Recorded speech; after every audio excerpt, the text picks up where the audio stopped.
Tea isn't the only liquid that runs our business. The humble ink gets its day as we put pen to page for some tea tasting notes.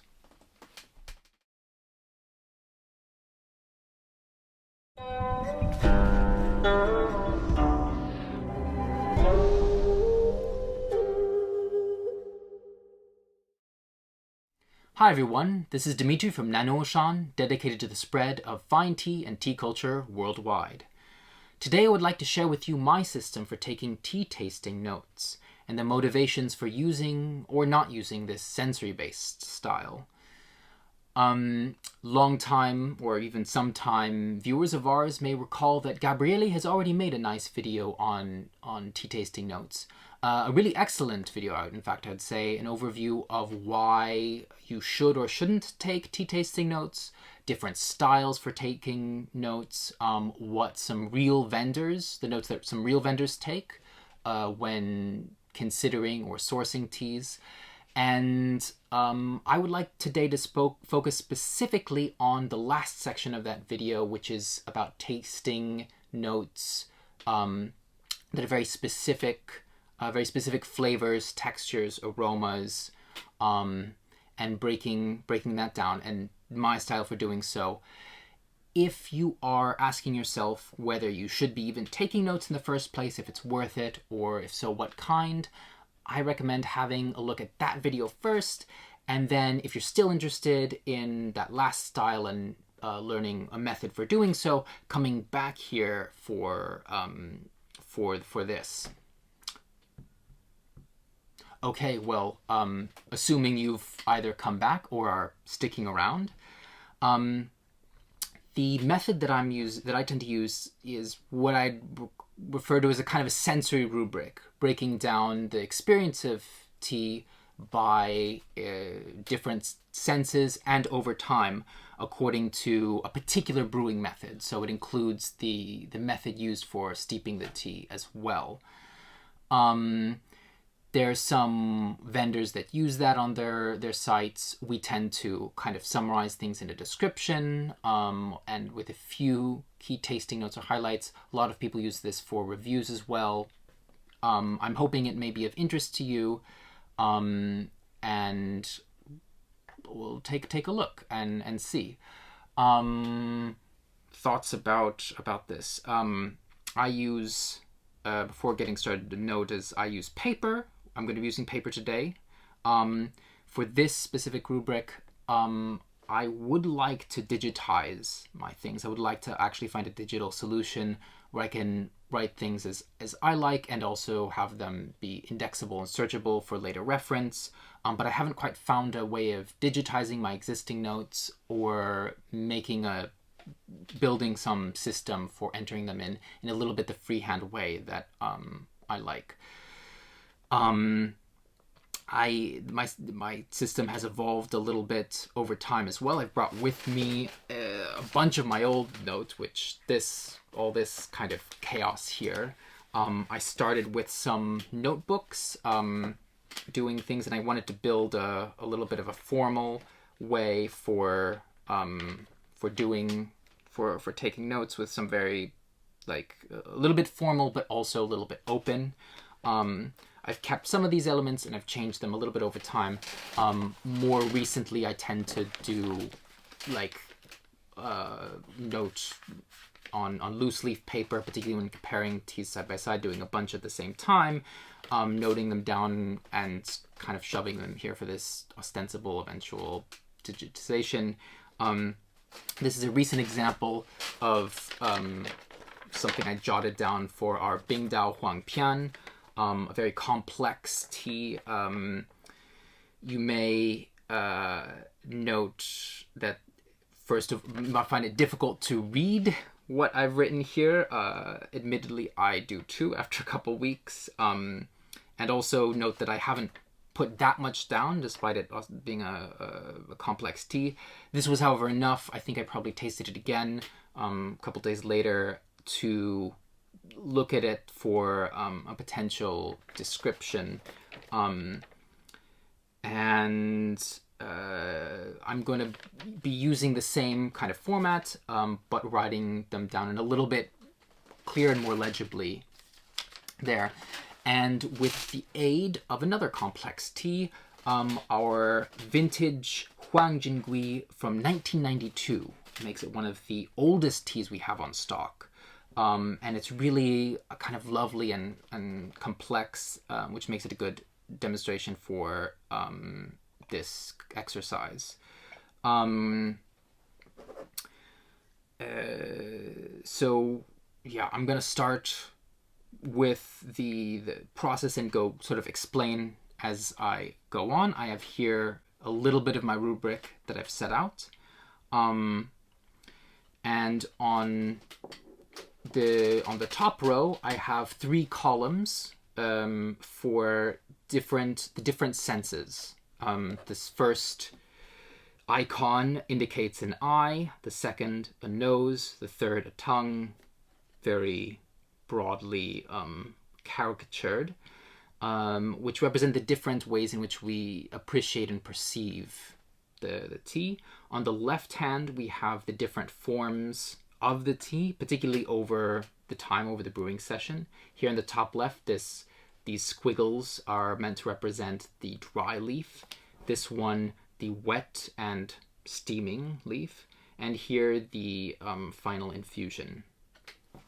And the way I go about this is kind of, as I taste the tea, going through and filling in as necessary, as relevant, all of the sensory impressions that I get as well, which are either specific notes or more general, softer, associative impressions. So starting right off the bat, we have our dry leaf, and I'm going to take a look at it and note just what the appearance is. I would say here that this is these are some kind of irregularly folded and rolled leaves. They were rolled maybe a little bit loosely. It's got some stems, not too many. They were clearly removed, processed well. The color, I've described that as maybe olive brown-ish, something. So here we go.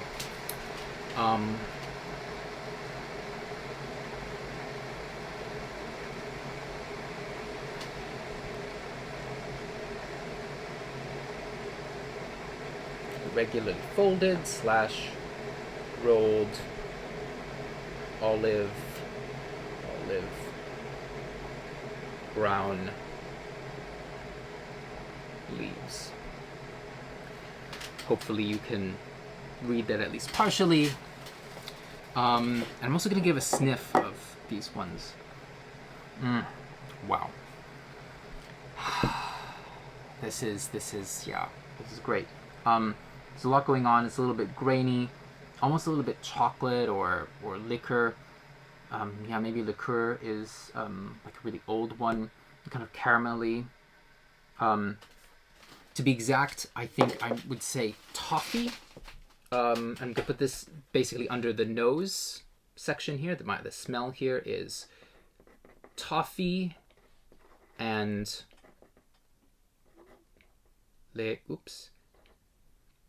what do I want? I want a Q. E-U-R. I have sometimes an embarrassing time trying to write this word, both physically, I guess, as well as spelling it. Forget every time. I'm going to leave it at that. This is kind of a summary and demonstration. You can spend more time, already get rich, already get associative. Going to leave it there for now. Perhaps for obvious reasons, I don't usually taste the dry leaves directly. Some people do. You can. That might give an impression, maybe an interesting one. Up to you. This field for the moment will remain empty, and I'm going to do it by basically a wash for my before my first infusion. I've chosen, this is about 5 grams of tea in a 100 milliliter taster gaiwan. I've chosen to do 90-degree water. Could do a little bit hotter, alternatively, but I think this should work pretty well. And yeah, I could also note the color here down. I think that's okay though. I'm gonna save that for the first infusion. And more interestingly, get a whiff of the leaves. Ah, wow. Now this walnut and cacao. I'm gonna note this down. Walnut and cacao. I'll say walnut, cacao, and liqueur again. And to me, that reminds me of a very specific recipe my mother would make sometimes. And this is spelling, I think I'll probably butcher. It was a version of palachinkas, some kind of crepe with chocolates and walnuts, and I think a little bit of liqueur, and all these things coming together here remind me of that. I should look up how this is properly spelled. I believe she learned it from some Yugoslavian expats, and it presumably comes from that region. To look up later. And I like these, but I like these kind of associative notes. This I probably wouldn't put in a description that we use on our site because that's a little bit specific to me. But if there's something, a place that comes to mind, I think that's really interesting and evocative. Or if there's some other dish, even if it is a little bit, that's maybe more well known, but even if it's a little bit obscure, sometimes I put it in anyway. I could also look at the appearance of the leaves and note it. I would note it then at this column. So I have my wet leaves here. I've put the smell, differentiated the smell from the dry leaves and the wet leaves. I have the space here for noting the appearance of the wet leaves, particularly when they change color or open up. In this case, I'm going to skip that because it's not so terribly interesting, the difference.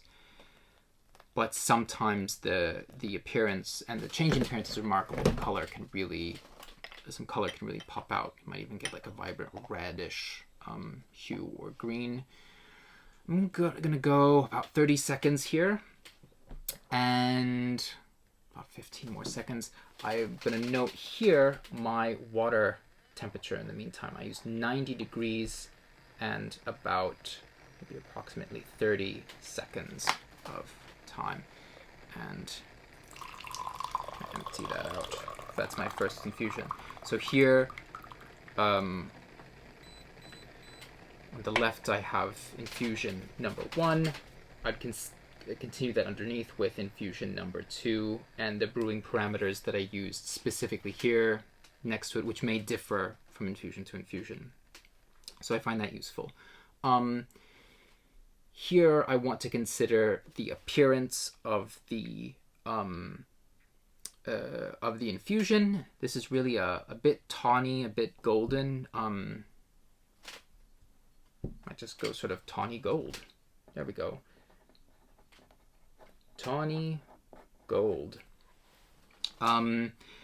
Which is kind of enough for me to have an idea. I try to be a bit consistent, but there's maybe some variation. Now here we get to, of course, the exciting bit, which is to smell closely and taste here the tea.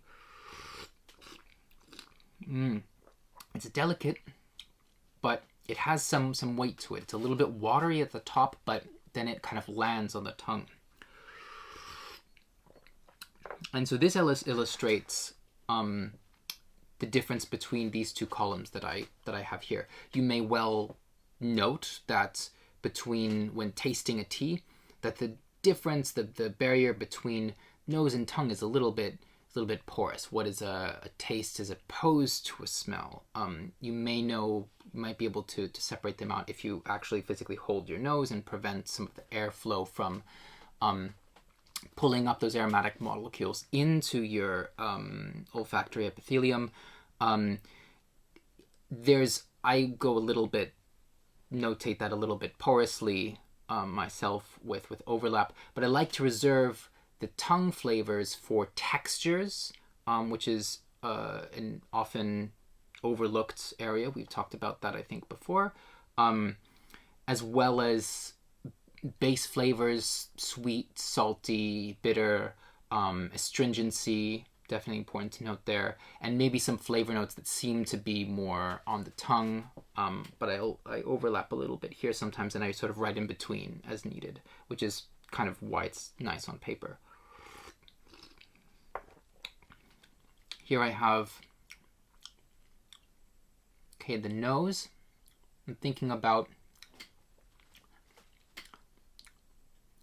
for me, there's a little bit of creaminess here, and it both comes up into for me, the nose, and is something that applies to the tongue. So I might be inclined to write that kind of physically in between.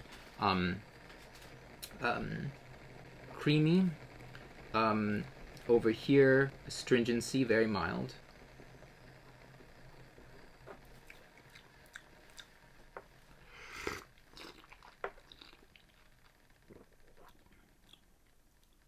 Somewhere in there, there's a little bit of red fruit. For me, that's a taste that's more of a taste than a pure aroma. Red fruit. And there's a little bit of chocolate in there as well.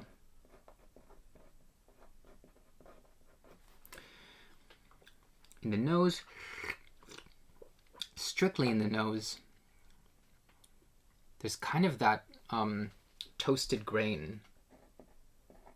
You can also think about that specifically by simply smelling the infusion. Wow, and there also earthiness. So why break the experience of tea down in this way? This is a little bit, I've talked before, I did a couple of videos on the difference between tea tasting in more of an analytical sense and a mindful sense. Those are a little bit long and wandery, as if this one isn't. But if that's an interesting topic to you, take a look at those. Where I also talk about the potential advantages of each way of tasting tea. Let's say tasting tea more associatively, just open-minded, relaxed, versus really trying to figure out what a tea is about, what the exact flavor is, and how each of these ways of appreciating tea can inform the other, in fact. This is a little bit on the analytical side, but I like to, but as I said, sometimes I like to bring in these more descriptive elements into my notes. So my motivations are a little bit my own note-taking. I started these notes years ago just for my own record and because I like to be really detailed about it. Also, I like to be detailed, and I like to for my own reference later, to remember specifically what the flavors are. That's not necessarily everyone's cup of tea. The other thing is that here I write some of the descriptions that you see on our website in the newsletter, and the tasting notes, and I really need for those some specific flavors or aromas, as well as a kind of aesthetic idea. And this helps me think about what is there and pay attention to all aspects, so I can kind of cover as much as possible, keep track of what the brewing style is, if there's if I come upon an optimal way of doing so that maybe is that maybe differs from what we would usually recommend, or if I didn't really get much out of a brewing method, or it really was perfect. And then it gives me inspiration for a description. Sometimes specific notes, I can find a thread between things. Okay, I have my liqueur and my walnuts and chocolate, and maybe that makes me think about an old makes me think of like old wooden places, a cafe of wood and marble that I maybe in some old European place. I think for a very similar to Isul, who also writes some descriptions, mentioned an old coffee house, and I think that's also kind of a little bit here, and I really liked that image. And if those associations come to me, I also put them here. So it's not a very super strict rubric for only the tastes or flavors, but there's also a little bit the associations that come out of, say, the aroma here. Then maybe I write somewhere in this column arid desert environment, or like the top of a mountain, or like somebody's cellar, and I build my description around that. If you write reviews or are also doing something similar, copy text, maybe this is also useful for you. If you do other foods, maybe the infusions aren't relevant, but for wine or chocolate or coffee, where there is also a element of infusing, maybe that's also of interest. Where it may not be of interest is if you really just want to sit back and have a cup of tea, and if you are just looking for a overall rating or impression. That was also something that was covered in the in Gabriele's video on the subject. Sometimes really brief notes are enough for that case. With that, I think I've given enough of a overview here. I don't want to go to too many. Sort of take too much your time to just go through all the infusions here. I recommend rather that you do this exact exercise at home, this exact tea, because it's really nice, worth doing. I hope that's been informative for you. If you like this and more content, please consider giving us a like and subscribing. It helps us bring more tea to you, and more tea content. And I hope that that's appreciated. I will see you the next time.